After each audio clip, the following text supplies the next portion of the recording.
Assalamualaikum warahmatullahi wabarakatuh. Innal hamdalillah nahmaduhu wa nasta'inuhu wa nastaghfiruh wa na'udzu billahi min shururi anfusina wa min sayyiati a'malina.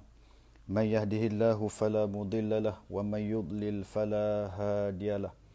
Ashhadu an la ilaha illallah wa ashhadu anna Muhammadan abduhu wa rasuluh. Allahumma salli wa sallim ala sayyidina habibina al-Mustafa Muhammad sallallahu alaihi wasallam. Arsala rasulahu bil huda wa dinil haqq liyuzhirahu ala ad-din kullih wa kafa billahi shahida wa ba'. Wa qala Allah ta'ala fil Qur'anil aziz ba'da a'udzu billahi minasy syaithanir rajim. يا أيها الذين آمنوا اتقوا الله ولتنظر نفس ما قدمت لغد واتقوا الله إن الله خبير بما تعملون صدق الله العظيم. Yang semati tuan-tuan dan puan-puan, ibu-ibu, ayah-ayah, kakak-kakak dan abang serta adik-adik sekalian, serta sahabat-sahabat audio kuliah yang senantiasa istiqamah bersama dengan audio kuliah. Mudah-mudahan kita di dalam rahmat dan kasih sayang Allah, dan mudah-mudahan kita di dalam jagaan Allah Subhanahu Wa Taala senantiasa, insya-Allah. Jadi topik kita pada hari ini, kita akan bicara berkenaan dengan muhasabah, hari kebangkitan umat Islam ataupun umat Nabi Muhammad sallallahu alaihi wasallam ataupun semua manusia, ketika mana hari yang Allah Subhanahu Wa Taala akan himpunkan semua untuk dibicarakan di hadapan Allah Subhanahu Wa Taala, nak diberi upah, nak diberi balasan, nak diberi hukuman, nak diberi seksaan, nak diberi segala-galanya daripada Allah Subhanahu Wa Taala di atas amal yang dikerjakan oleh hamba-hambanya waktu hidup di dunia dulu. Jadi ala kulli halnya, insya-Allah kitab yang kita akan bicarakan pada petang ini yang penuh barakah ini, iaitu kita akan bawa satu kitab yang berjudul Rahsia Kematian, Alam Akhirat dan Kiamat, insya-Allah.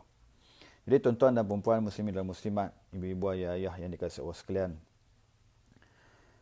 dibicarakan oleh Imam Al-Qurtubi di dalam kitab ini, katanya apabila Allah Subhanahu Wa Taala nak dibangkitkan manusia ketika mana di Yaumul Mahsyar ataupun disebut sebagai Yaumul Ba'ts, hari kebangkitan. Apabila Allah SWT nak membangkitkan manusia ni dalam keadaan di Yaumul Ba'ts ataupun Yaumul Hasyar ataupun Yaumul Hasrah. Yaumul Hasrah ni apabila dibangkitkan, disebut oleh baginda Nabi SAW, Nabi sebut yub'atsu kullu 'abdin ala ma mata alaih. Dalam riwayat yang lain yang disebutkan oleh Rasulullah SAW, yub'asu kullu ummati ma mata alaih. Riwayat dua-dua ini boleh dibicarakan dengan apa yang disabdakan oleh Rasulullah SAW kepada kita sekalian, supaya kita menjadi satu tazkirah ataupun muhasabah kepada kita sekalian, supaya kita dekatkan diri kepada Allah Subhanahu Wa Taala, insya-Allah. Bila disebut berkenaan kata Nabi SAW dibangkitkan umat-umat ataupun hamba-hamba Allah ini, bagaimana dia dimatikan, begitulah keadaannya dia dibangkitkan di hadapan Allah Subhanahu Wa Taala. Ini kemuncak. Kemuncak bagi siapa? Kemuncak bagi hamba-hamba Allah yang hidup dalam keadaan dia beribadah kepada Allah Subhanahu Wa Taala, kehidupannya dipenuhi dengan kebaikan, kehidupannya dipenuhi dengan amal-amal ibadah, kehidupannya dipenuhi dengan amalan-amalan yang boleh menjadikan dia takwa. Sebab itu bila di saat dia meninggal dunia, keadaan dia bagaimana dia meninggal dunia? Adakah dia mati dalam keadaan sedang sujud kepada Allah? Ini mati yang cukup mulia. Adapun dia meninggal dunia dalam keadaan dia menuntut ilmu, ini satu kemuliaan yang Allah berikan kepada dia. Adapun yang meninggal dunia dalam keadaan yang menjaga di perbatasan negara kita demi mempertahankan kedaulatan dan kemakmuran negara kita, ini kematian yang cukup mulia. Adapun yang meninggal dunia dalam keadaan sedang melakukan benda-benda yang dimurkai oleh Allah Subhanahu wa taala, wa na'udzubillahi min zalik. Kita minta simpang supaya kita tidak mau kita ini diambil nyawa kita oleh Allah Subhanahu wa taala dalam keadaan su'ul khatimah. Kita tidak mau dalam keadaan kehidupan kita ini tiba-tiba Allah mengambil nyawa kita dalam keadaan yang cukup menjadi satu kemurkaan Allah kepada kita seorang hamba kepadanya. Wa na'udzubillahi min zalik. Sebab itu kita diajar oleh imam-imam masjid ataupun diajar oleh alim ulama, diajar oleh dalam kitab-kitab hadis Nabi, dalam kitab-kitab doa, selalu membicarakan satu doa yang mengajar kita untuk kita berdoa. Apa dia doa tu? Allahumma khtim lana bihusnil khatimah wala takhtim alaina bisu'il khatimah. Macam-macam kan? Kadang-kadang doa ni kita dengar Allahumma khtim lana bihusnil khatimah wala takhtim alaina ya Allah. Kadang-kadang ada orang sebut yang tu. Bisu'il khatimah pun boleh. Jadi dalam keadaan yang sedemikian, kita hidup ni dalam keadaan Allah Subhanahu wa taala yang selalu kita berdoa kepada Allah. Kita minta apa?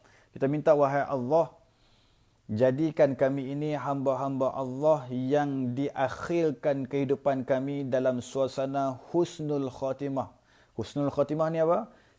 Penghujung yang baik. Penghujung yang baik ni macam mana, Ustaz? Penghujung yang baik dalam keadaan kita sedang beribadah. Baik, penghujung yang baik. Dalam keadaan kita sedang sujud. Penghujung yang baik. Penghujung yang baik macam mana? Meninggal dunia di dalam raudah. Penghujung yang baik. Meninggal dunia di hadapan Kaabah. Penghujung yang baik. Meninggal dunia dalam keadaan berihram. Penghujung yang baik. Meninggal dunia dalam keadaan sempat bertaubat kepada Allah Subhanahu wa taala. Ini semua benda-benda yang menjadi satu harapan oleh seorang Islam atau seorang hamba kepada Allah Subhanahu wa taala supaya rekod keadaan dia, kehidupan dia di akhir kehidupannya, supaya Allah SWT mengambil nyawa ini dalam keadaan husnul khatimah.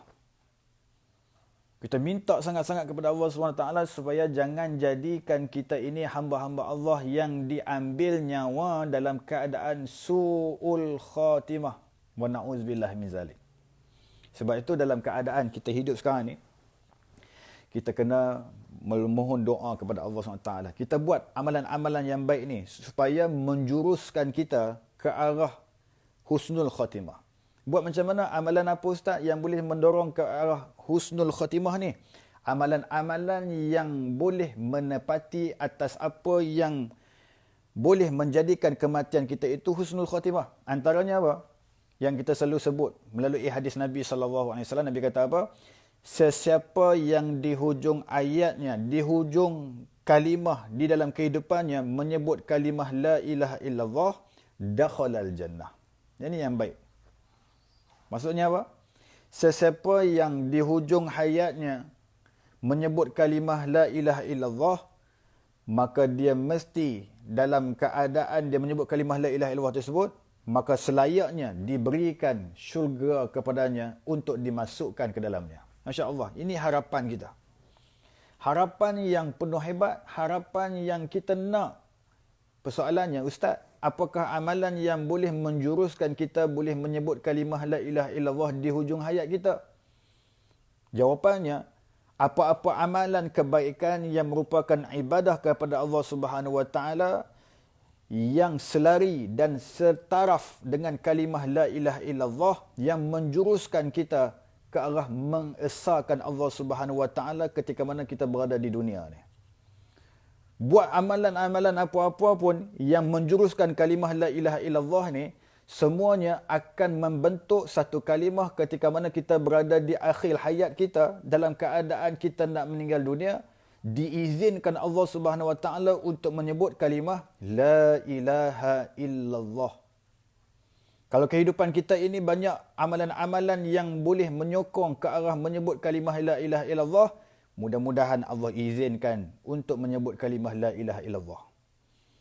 Kalau amalan kehidupan kita ini dalam keadaan kita hidup yang selalu cenderung ke arah untuk tidak menyebut kalimah la ilaha illallah ataupun tidak bersamaan dan tidak bertepatan dengan kalimah la ilaha illallah, maka kita bimbang di akhir hayat kita nanti apabila diajarkan kepada kita, iaitu ditalqinkan kepada kita kalimah la ilaha illallah, kita tak dapat menyebut kalimah la ilaha illallah. Sebab apa tak dapat menyebut kalimah la ilaha illallah? Sebab kehidupan kita yang jauh daripada kalimah la ilaha illallah itu untuk kita menyebutnya. Apatah lagi kalau kehidupan kita ni, kita selalu tidak menyebut kalimah la ilaha illallah. Dalam keadaan kita duk hidup sekarang ni, berapa kali kita sebut kalimah la ilaha illallah dalam kehidupan kita yang boleh menjuruskan kalimah la ilaha illallah untuk kita menyebut di hujung hayat kita.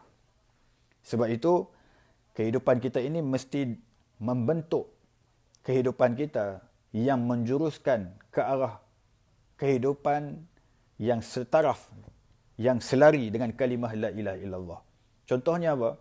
Kalau kita menjadi seorang pekerja, pekerjaan kita itu antaranya boleh kita bawa contohlah, pekerjaan kita itu kita bawa sebagai seorang tentera. Contoh je nah. Ini tak ada kena-mengena dengan hidup dan yang mati.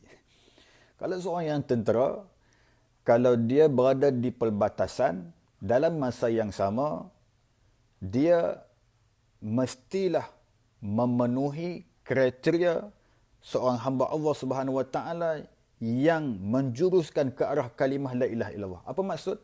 Dia mesti menjaga amanah. Dia mesti menjaga amanah. Amanah apa? Amanah di perbatasan. Dia tak boleh membiarkan warga-warga asing ataupun parti untuk mencerobohi kedaulatan negara, mencerobohi sempadan negara demi menjaga amanah yang diberikan kepada dia selaku orang yang murabit, iaitu orang yang berada di perbatasan, untuk menjaga perbatasan supaya tidak ada manusia yang boleh memasuki daripada negara lain untuk memasuki ke lorong-lorong tikus di dalam negara kita. Lorong tikus tu fahamlah, lorong sempadan, bukan lorong tikus dalam rumah kita ni. Kan? Lorong sempadan. Jadi maksudnya dia berjaga siang malam semata-mata mengharapkan redha Allah Subhanahu Wa Taala Allah berikan kepada dia. Lalu dia jaga di perbatasan dalam keadaan Allah Subhanahu Wa Taala kurniakan satu tanggungjawab kepada dia. Ni, hang ni pangkat korporal. Contoh. Hang ni pangkat korporal, hang jaga di perbatasan supaya jaga ni betul-betul. Tidak ada benda-benda yang boleh mengkhianat. Apa kata Nabi SAW?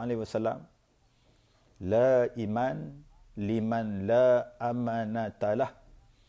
Tidak beriman manusia itu orang yang tidak mempunyai amanah di dalam kehidupan dia.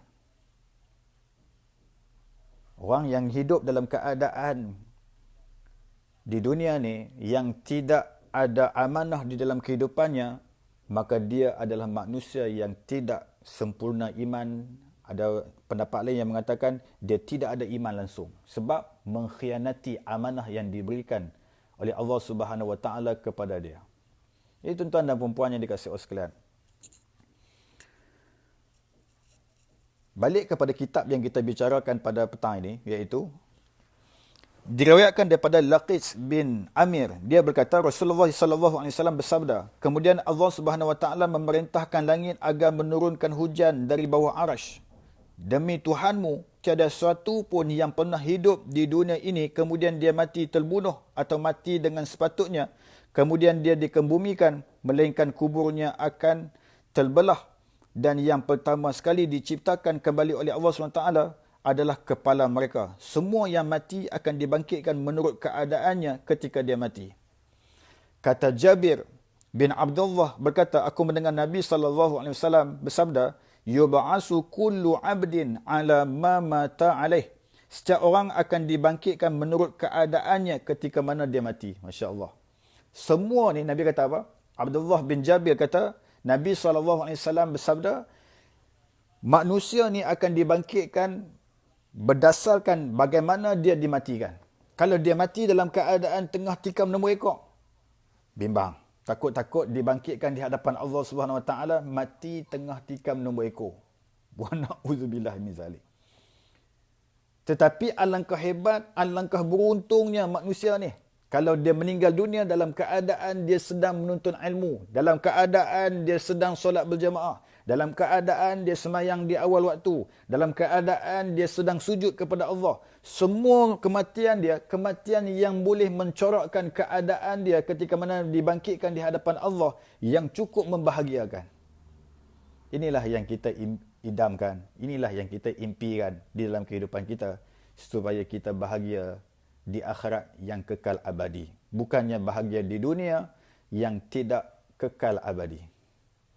Jadi tuan-tuan dan puan-puan, ibu-ibu, ayah-ayah muslimin dan muslimat yang dikasihi Allah sekalian. Kemudian Abdullah bin Umar berkata, aku mendengar Nabi SAW bersabda, "Iza anzalallahu biqaumin azaban asabal azabu man kana fihim thumma bu'ithu ala a'malihim." Katanya, apabila Allah Subhanahu Wa Taala mahu menurunkan azabnya kepada satu golongan, maka azab itu akan menimpa sesiapa yang bersama mereka. Maksudnya apa? Azab ni dia boleh ditimpa ke atas sesiapa manusia yang bersama dengan dia. Kemudian Allah Subhanahu Wa Taala membangkitkan mereka menurut niatnya masing-masing. Jadi Allah akan bangkitkan manusia ni dalam keadaan mengikut niat hamba-hamba dia masing-masing. Keberadaannya bersama-sama dengan sekumpulan tersebut, niat dia apa? Kalau niat dia dalam keadaan sebagai seorang yang da'i, niat dia sebagai seorang yang pencetus ke arah kebaikan di sisi Allah Subhanahu Wa Taala, maka dia adalah manusia yang bahagia. Tetapi kalau dia duduk dalam satu kelompok, dalam satu kumpulan, semata-mata nak join atas apa yang dosa yang dilakukan oleh satu kumpulan tersebut, dia suka, dia cenderung ke arah satu kumpulan tersebut, maka dia akan dibinasakan oleh Allah Subhanahu Wa Taala. Wa na'udzubillah min zalik. Ada satu ayat Al-Quran disebutkan oleh Allah Subhanahu Wa Taala, "Wala tarkanu illa allazina zalamu fatamassakumun nar." Apa maksud ayat tersebut? Jangan kamu cenderungkan diri kamu ke arah manusia-manusia yang zalim di atas muka bumi Allah ni. Zalim ni maksud apa? Wada'u syai' fi ghairi mahallih. Meletakkan sesuatu ataupun meletakkan sesuatu suasana, meletakkan di dalam sesuatu kumpulan yang bertentangan dengan apa yang ditetapkan oleh Allah Subhanahu Wa Taala. Wa na'udzubillah min zalik. Jadi tuan-tuan dan puan-puan yang dikasihi sekalian, Rasulullah SAW bersabda, demi yang diriku dalam tangannya, tidak seorang pun yang bercakap pada jalan Allah Subhanahu Wa Taala. Allah Maha mengetahui apa yang dibincangkan pada jalannya itu, kecuali pada hari kiamat dia datang dengan darah segar berwarna merah yang masih mengalir dari lukanya dan mengeluarkan bau harum. Hadis itu riwayat daripada Imam Al-Bukhari dan Muslim daripada Abu Hurairah radhiyallahu anhu. Maksudnya apa? Dalam keadaan dia nanti, Nabi kata apa? Demi yang diriku di dalam tangannya. Maksudnya apa? Ini adalah satu sumpah daripada baginda Nabi SAW. Nabi bersumpah dengan apa? Nabi bersumpah, wallazi nafsi biyadih. Wallazi nafsi biyadih. Demi nyawa aku di dalam genggaman Allah Subhanahu Wa Taala. Ini sumpah baginda Nabi SAW melalui ucapan Rasulullah. Nak menceritakan satu benda yang besar yang Nabi nak sebut selepas Nabi bersumpah kepada manusia ni, kepada Allah Subhanahu Wa Taala. Nabi kata apa? Demi yang diriku berada dalam tangannya, tidak seorang pun yang bercakap pada jalan Allah Subhanahu Wa Taala. Allah Subhanahu Wa Taala Maha mengetahui apa yang dibincangkan pada jalannya itu. Maksudnya apa? Allah saja yang tahu segala pendakwah-pendakwah, da'i-da'i, penyampai-penyampai, penceramah-penceramah ataupun orang-orang yang duk bercakap di atas muka bumi Allah Subhanahu Wa Taala ni, tak kira siapa pun, semuanya di dalam genggaman Allah Subhanahu Wa Taala, yang Allah itu Maha mengetahui hatinya apa yang dibicarakan. Mulut cakap hebat, tetapi hati tak membenarkan apa yang diperkatakan oleh mulut tersebut. Ini cukup bahaya. Ini satu benda yang cukup kita bimbang, yang kita risaukan di dalam kehidupan kita, supaya kita senantiasa memohon pertolongan Allah Subhanahu Wa Taala di dalam kita nak bercakap. Kita nak bercakap apa-apa pun di atas muka bumi Allah ni, kena minta pertolongan Allah SWT. Mari kita tengok ada satu kisah. Abdullah bin Umar berkata kepada Rasulullah SAW, "Wahai Rasulullah, beritahu kepadaku mengenai jihad dan peperangan." Nabi SAW bersabda, "Wahai Abdullah, jika kamu terbunuh dalam keadaan sabar dan ikhlas, maka kelak kamu dibangkitkan dalam keadaan sabar dan ikhlas. Jika kamu terbunuh dalam keadaan riak, maka kelak kamu dibangkitkan dalam keadaan riak. Dalam bentuk dan keadaan apapun kamu terbunuh, maka kamu dibangkitkan dalam bentuk dan keadaan itu." Daripada Abdullah bin Amru radhiyallahu anhu. Maksudnya apa? Ini cerita berkenaan dengan rentetan kematian manusia di dalam peperangan. Kematian manusia di dalam berjihad fisabilillah. Diceritakan dalam beberapa hadis Nabi SAW, ada di ketika mana dibangkitkan di hadapan Allah SWT, Allah panggil ni orang yang hebat-hebat ni di dalam dunia ni, antaranya apa? Orang yang hafaz Quran, orang yang berjihad, orang yang berbunuh-bunuhan, orang yang sedekah, orang yang ada ilmu, semuanya ni dipanggil di hadapan Allah SWT. Cuma ada satu golongan, iaitu yang disebut melalui ini Abdullah bin Umar ni, iaitu berkenaan dengan seorang manusia apabila dibangkitkan di hadapan Allah yang merupakan orang yang berjihad fisabilillah.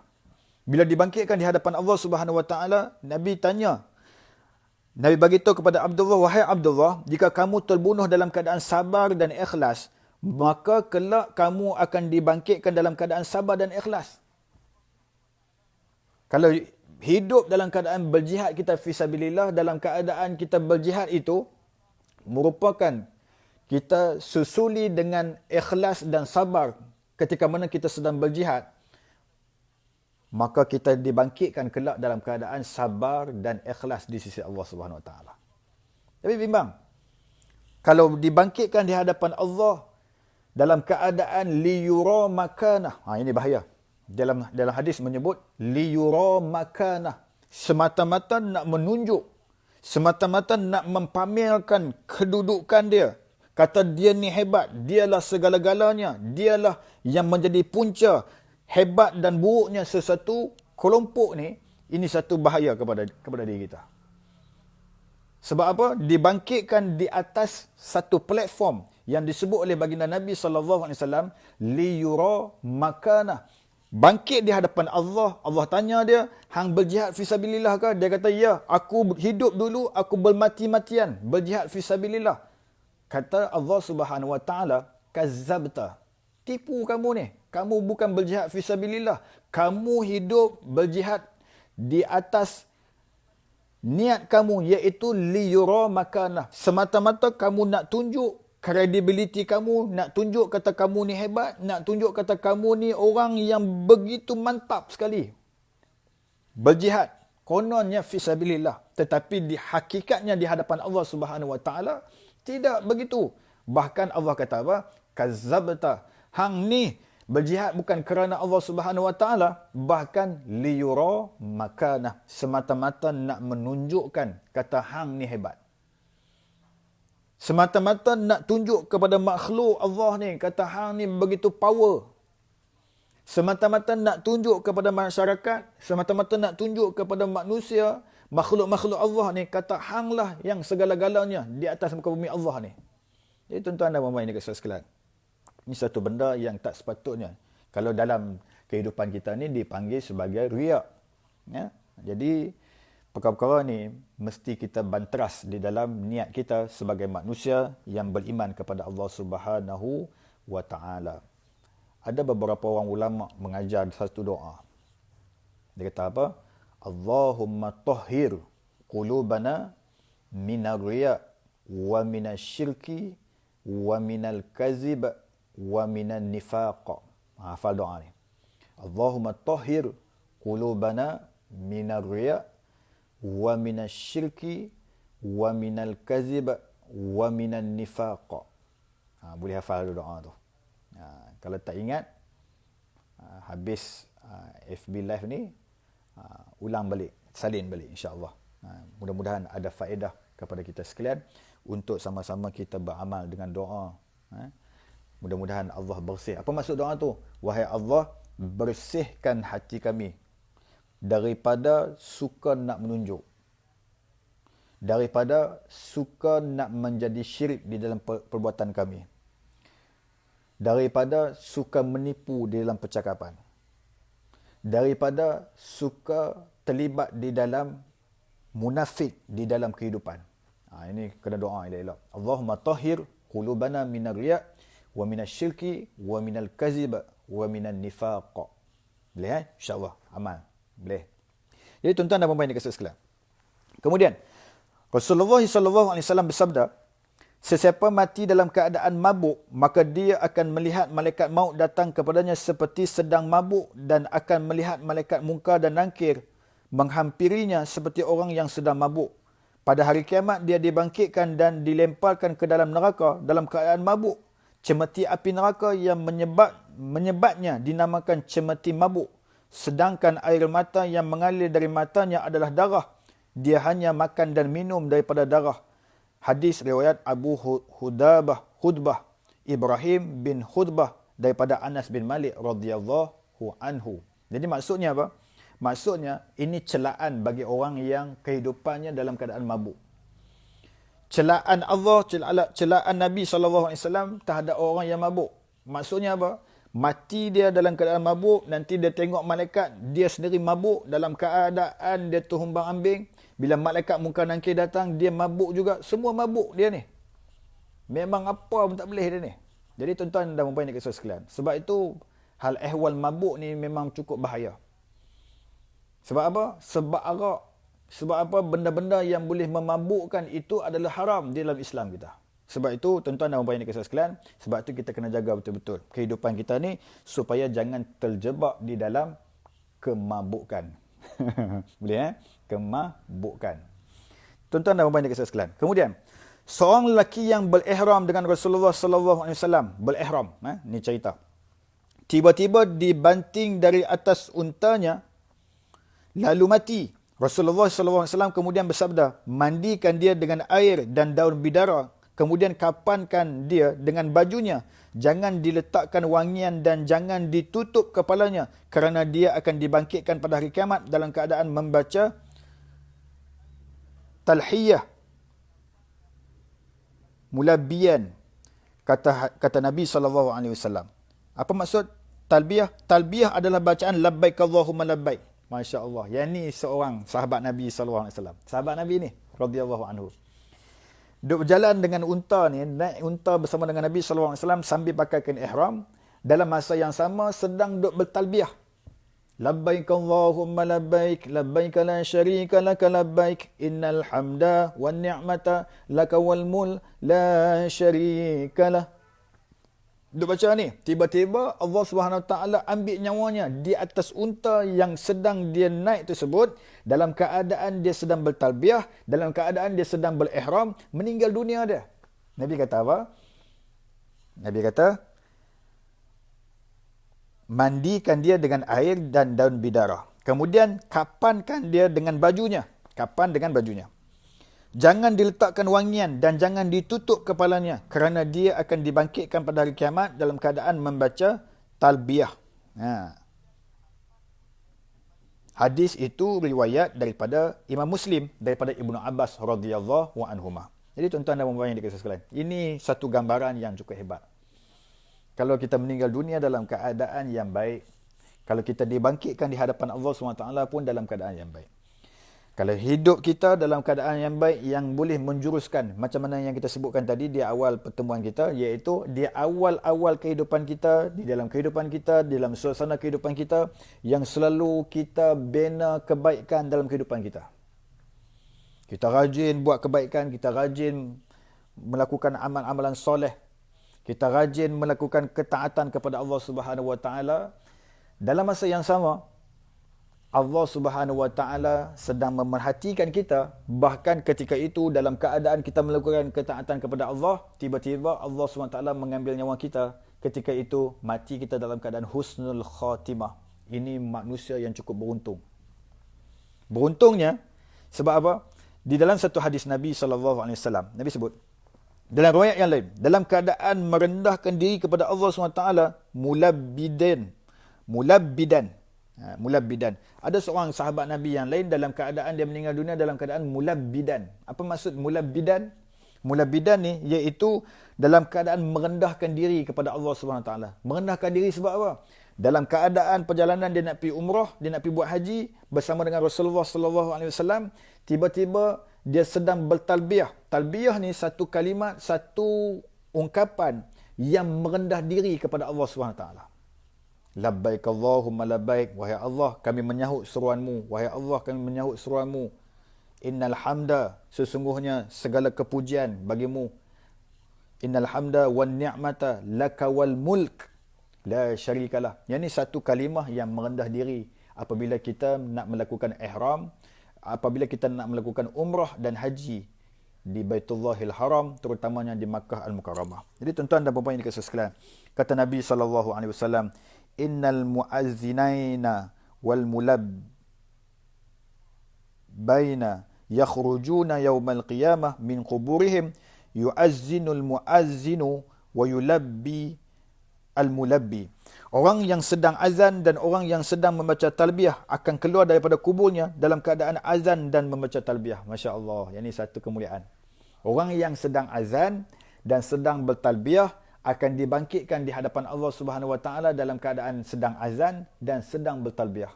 Oh, Masya Allah. Jadi tuan-tuan dan puan-puan yang dikasihi sekalian, ini antara kehebatan-kehebatan manusia yang hidupnya senantiasa dalam keadaan suasana keabdian dia kepada Allah Subhanahu Wa Taala. Hidup dia dalam keadaan penuh dengan amal ma'ruf. Hidup dia dalam keadaan penuh dengan amalan soleh. Hidup dia dalam keadaan penuh dengan kebaikan di sisi Allah Subhanahu Wa Taala, maka dia akan dibangkitkan dalam keadaan bagaimana dia dimatikan oleh Allah Subhanahu Wa Taala. Saya nak tutup dengan satu kelebihan, itu satu tajuk last, iaitu berkenaan dengan fadilat la ilaha illallah semasa dibangkitkan. Tengok kesan daripada kalimah la ilaha illallah ni, dibangkitkan nanti bagaimana keadaan kita. Mari kita tengok. Abu Qasim Ishaq bin Ibrahim bin Muhammad Al-Qatli menyatakan dalam Ad-Dibash daripada Abu Muhammad Abdullah bin Yunus bin Bukhair, daripada bapakku, daripada Amr bin Samir, daripada Jabir, daripada Muhammad bin Ali, daripada Ibnu Abbas dan Ali bin Husain, bahawa Nabi SAW bersabda, malaikat Jibril AS menyampaikan kepadaku bahawa kalimat la ilaha illallah akan menemani orang Islam ketika matinya, ketika di dalam kuburnya dan ketika akan keluar dari kuburnya. Wahai Muhammad, seandainya kamu melihat ketika mereka keluar dari kuburnya, maka mereka menggerakkan kepalanya sambil mengucapkan la ilaha illallah walhamdulillah, wajah mereka berputih bercahaya. Adapun orang kafir, mereka menyeru, alangkah ruginya aku, mengapa aku dulu lalai mendekatkan diri kepada Allah Subhanahu Wa Taala. Muka mereka hitam kelam. Hadis riwayat Abu Al-Qasim Ishaq bin Ibrahim bin Muhammad Al-Qatli daripada Ali bin Husain. Masya Allah. Maksudnya apa? Orang yang menyebut kalimah la ilaha illallah ni di dalam kehidupan di dunia dia selalu sebut kalimah la ilaha illallah. Nanti dibangkitkan di hadapan Allah SWT daripada dibangunkan dalam kubur, la ilaha illallah kalimah yang paling agung mengiringi kehidupan dia. Bangkit dalam kubur nak menghadap Allah SWT di yaumul mahsyar, di yaumul qiyamah nanti, la ilaha illallah dia akan menyebut. Al-Qatli berkata, telah memberitahu kepadaku Yahya bin Abdul Humaid Al-Hammani daripada Abdul Rahman bin Yazid bin Aslam daripada bapaknya, daripada Ibnu Umar, dia mengatakan bahawa Nabi SAW bersabda, tidak ada kesedihan bagi orang yang berpegang teguh dengan la ilaha illallah, baik ketika mati, ketika dalam kubur maupun ketika mereka dibangkitkan. Seakan-akan aku bagi orang-orang yang berpegang teguh dengan la ilaha illallah menjadi orang yang akan membersihkan debu dari kepalanya, lalu mereka mengucapkan segala puji bagi Allah yang telah membuang seluruh kesedihan daripada kami. Hadis riwayat Abu Al-Qasim Ishaq bin Ibrahim bin Muhammad Al-Qatli daripada Ibnu Umar radhiyallahu anhu. Jadi tuan-tuan dan puan-puan yang dikasihi sekalian, untuk penutupnya bual bicara kita di petang hari Jumaat yang penuh barakah ini, apa yang boleh kita ambil kesimpulan ataupun kita boleh ambil segala rangkuman yang kita bicarakan pada petang ni, iaitu yang pertamanya, terapkanlah di dalam kehidupan kita dan basahilah lidah kita dengan kalimah la ilaha illallah. Masukkan kalimah Allah dalam diri kita. Masuk kalimah Allah dalam diri kita. Duduk saja la ilaha illallah, la ilaha illallah. Habis-habis tak boleh sebut la ilaha illallah, sebut ya Allah, ya Allah, ya Allah, ya Allah, ya Allah. Sebut la ilaha illallah, la ilaha illallah, la ilaha illallah, la ilaha illallah. Bagi masuk kalimah la ilaha illallah dalam diri kita. Sebab apa Ustaz kalimah la ilaha illallah ni? Seperti mana yang kita sebut, supaya Allah mencenderungkan lidah kita ketika mana di akhir hayat kita untuk diizinkan menyebut kalimah la ilaha illallah. Itu yang pertama. Yang kedua, perbanyakkan amal soleh dalam kehidupan kita supaya kita diakhirkan kehidupan kita dengan perbuatan dan amalan yang baik ketika mana Allah mengambil nyawa kita. Yang tiga, rajin-rajinlah mendekati majlis-majlis ilmu supaya kita ini senantiasa berada di dalam zon peringatan Allah Subhanahu Wa Taala. Yang keempat, yang boleh kita ambil pengajaran, beramallah dengan penuh istiqamah walaupun sedikit, tetapi istiqamah dan berterusan amalan terhadap sesuatu amalan itu lebih berkualiti, lebih baik daripada amalan yang banyak tetapi tidak ada istiqamah di dalam beramal. Yang kelima, mohonlah kepada Allah Subhanahu Wa Taala supaya dibebaskan kehidupan kita ini dalam keadaan kita hidup dan mati kita dalam keadaan husnul khatimah, dan jangan sekali Allah berikan kepada kita su'ul khatimah di atas kematian kita. Saya rasa cukup sekadar itu apa yang kita bicarakan pada petang ini. Mudah-mudahan ada faedah dan mudah-mudahan ada manfaat yang baik untuk kita mengambil ibrah dan pengajaran yang kita bicarakan pada petang ini. InsyaAllah kita akan bertemu lagi pada lain masa dan lain waktu. Mudah-mudahan Allah memberkati kehidupan kita di dunia dan di akhirat kelak, InsyaAllah. Mari kita baca doa, kemudian kita tutup majlis kita insyaAllah. A'udzubillahi samii'il 'aliim minasyaitonir rajim. Bismillahirrahmanirrahim. Alhamdulillahirabbil alamin wassalatu wassalamu ala asyrafil anbiya'i wal mursalin wa ala alihi washabbihi ajmain. Allahumma iyyaka na'budu wa iyyaka nasta'in. Ya Allah, ya Tuhan kami, kepadamu kami mengabdikan diri kami sebagai hamba kepadamu wahai Allah, dan kepadamu kami memohon pertolongan dan bantuan daripadamu ya Rahman. Ya Allah, ya Tuhan kami, bantu kami untuk ingat kepadamu wahai Allah. Bantu kami untuk menjadi hamba-Mu yang bersyukur kepadamu wahai Allah. Bantu kami untuk menjadi hamba-Mu yang hanya beribadah semata-mata kerana-Mu wahai Allah. Ya Allah, ya Tuhan kami, panjangkan umur kami di dalamnya ada ketaatan dan keberkatan daripadamu ya Allah. Permudahkanlah urusan dunia dan akhirat kami wahai Allah. Ya Allah, ya Tuhan kami, sekiranya Engkau nak mengambil nyawa kami wahai Allah, ambillah nyawa kami dalam keadaan husnul khatimah. Jangan sesekali Engkau mengambil nyawa kami dalam keadaan su'ul khatimah. Wahai Allah, ya Tuhan kami, ampunkanlah segala dosa dan kesalahan ibu dan ayah kami, wahai Allah. Kasihanilah mereka seperti mana kasih dan sayangnya mereka kepada kami semasa kecil, wahai Allah. Ya Allah, ya Tuhan kami, hindarkanlah dan hilangkanlah wabak coronavirus yang sedang melanda negara kami ini, wahai Allah. Mudah-mudahan kami hidup dalam keadaan sejahtera. Mudah-mudahan kami hidup dalam keadaan tanpa ada bala dan musibah seperti mana wabak coronavirus ini, wahai Allah. Mudah-mudahan negara kami dapat dibebaskan dengan seberapa segera daripada wabak coronavirus ini, wahai Allah. Wa rabbana 'alaika tawakkalna wa ilaika anabna wa ilaikal masir. Rabbana zalamna anfusana wa illam taghfir lana wa tarhamna lanakunanna minal khasirin. Ya Allah, ya Tuhan kami, selamatkan kami pada setiap waktu dan ketika, tidak kira di mana jua kami berada. Juga kami pohonkan, ya Allah, selamatkanlah negara kami yang tercinta ini, wahai Allah, dari segala ancaman dan mara bahaya, dari segala kekacauan dan huru-hara, agar kami dapat hidup dalam aman dan sejahtera. Allahumma rabbana atina fid dunya hasanah fil akhirati hasanah wa qina azabannar. Sallallahu ala sayyidina Muhammad wa ala alihi wa sahbihi wa baraka wa salam. Walhamdulillahi rabbil alamin. Wa barakallahu fikum.